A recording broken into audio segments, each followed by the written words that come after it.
How change is created. Comment le changement se produit. Le changement n'est pas un miracle, c'est une structure subtile, une transmutation intérieure qu'on peut résumer en 8 étapes.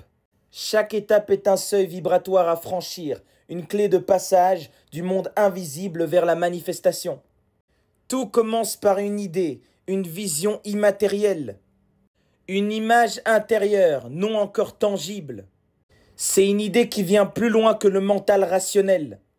C'est une impulsion de l'âme, une vision spontanée, une intuition qui te parle, que tu as difficile à expliquer.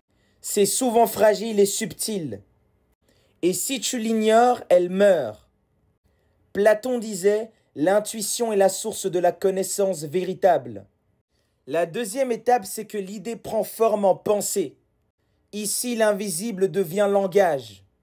Le mental joue un rôle d'architecte. Il structure, clarifie, organise cette étincelle brute. Mais attention parce qu'il peut aussi étouffer l'élan initial s'il devient dominateur. Les pensées sont des énergies structurantes. Elles créent le squelette du réel.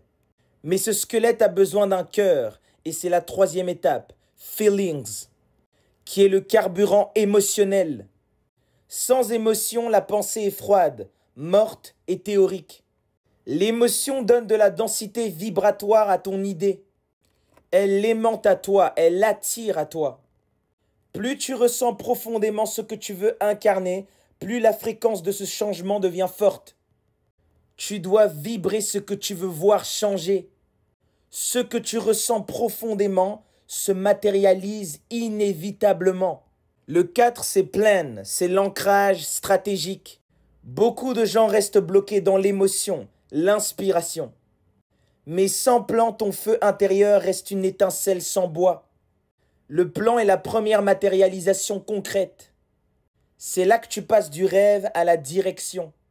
C'est le moment de la méthode, de la stratégie. C'est l'intelligence du mage qui trace son cercle de pouvoir. Un objectif sans plan reste un vœu. Le 5, habits, les habitudes. C'est l'étape de la reprogrammation cellulaire. Aristote disait « Nous sommes ce que nous faisons de manière répétée. L'excellence n'est donc pas un acte, mais une habitude. » Les habitudes sont les boucles vibratoires que tu inscris dans ton quotidien. C'est à ce stade que le subconscient se reprogramme. Chaque action répétée solidifie l'intention. Chaque geste devient un rituel d'alignement. Le 6, c'est l'engagement, commitment. Il y a un moment, il ne s'agit plus d'essayer, il faut s'engager. Goethe disait, jusqu'à ce que l'on s'engage, il y a de l'hésitation. L'engagement libère une force insoupçonnée. L'engagement n'est pas émotionnel, il est vibratoire et radical. C'est un serment invisible que tu passes avec ton être intérieur. C'est aussi là que les tests vont arriver, les tests violents. Et c'est ta constance qui vont prouver la vérité de ta décision. Le 7, de lifestyle, l'incorporation totale, le mode de vie. Ton changement commence à te traverser. Ce n'est plus un objectif, c'est ton mode de vie. Krishnamurti disait, tu ne peux pas changer ta vie sans changer ta manière de vivre. Tu manges, tu dors, tu parles, tu bouges depuis un nouveau paradigme.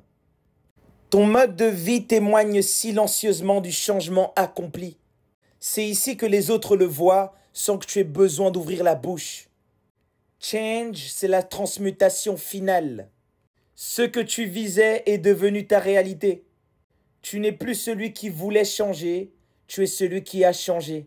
Et cela se voit, se sent et s'impose. Le changement, c'est une voie initiatique. Changer, ce n'est pas devenir quelqu'un d'autre, c'est redevenir aligné avec la version originelle et supérieure de toi-même.